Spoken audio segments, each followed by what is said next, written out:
जय जगन्नाथ सांग मैंने welcome to my YouTube channel. मु आपण मानक मैं आज गोटे सुंदर रेसिपी आनी जार खट्टा मीठा फ्लेवर भात कि रुटी जहाँ सांगे हो मत आराम से चली जाए आउ कि दरकार हुए यही रेसिपीटी मुझे गोटे सांगर मम्मी शिखी शीत दिन आसिले मुझे निहाती तैयारी करे तेज चलू स्टार्ट करवा भिडियोटी। प्रथम मुझे दीटा बड़ बड़ साइज्र टमाटो को एमती सरू सरू कर काटी नहीं। तो टमाटो काटी सारापर मुझे आलू आड कर सरू सरू कर काटी नहीं। देखो आलू को सरू सरू कर काटी ने। विश्वास करूँ ये रेसिपीटा आप निहाती थे ट्राए करूँ आर फ्लेवर आप जमा भी भूली पारे बहुत टेस्टी लगे।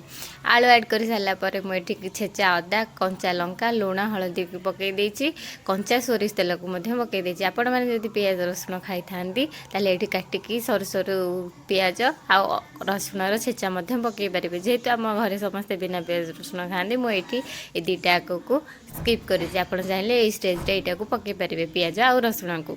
तो मुझे सोरिष तेल पकई सारापर भल भाव में सब मिक्स कर टमाटो आलू को भल भाव में मिक्स कर।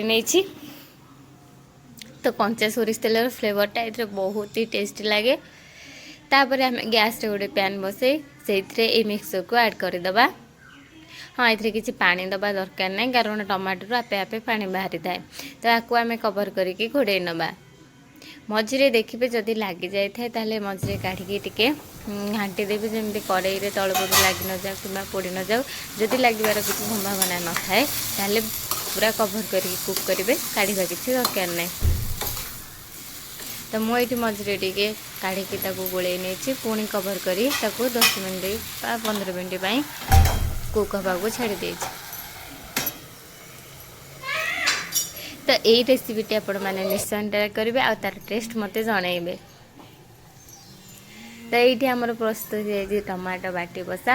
लास्ट मुझे सोरिष तेल ऐड कर कंचा सोरिष तेल आ धनिया पत्र पकई धनिया पत्र बास्नाटा भितर बहुत भल भाव आसे। जदि वीडियोटी भल लगी था लाइक शेयर आ सब्सक्राइब करेंगे आमती नुआ नुआ रेसिपी आ ब्लॉग देखापी मो चैनल को सब्सक्राइब करूँ। रही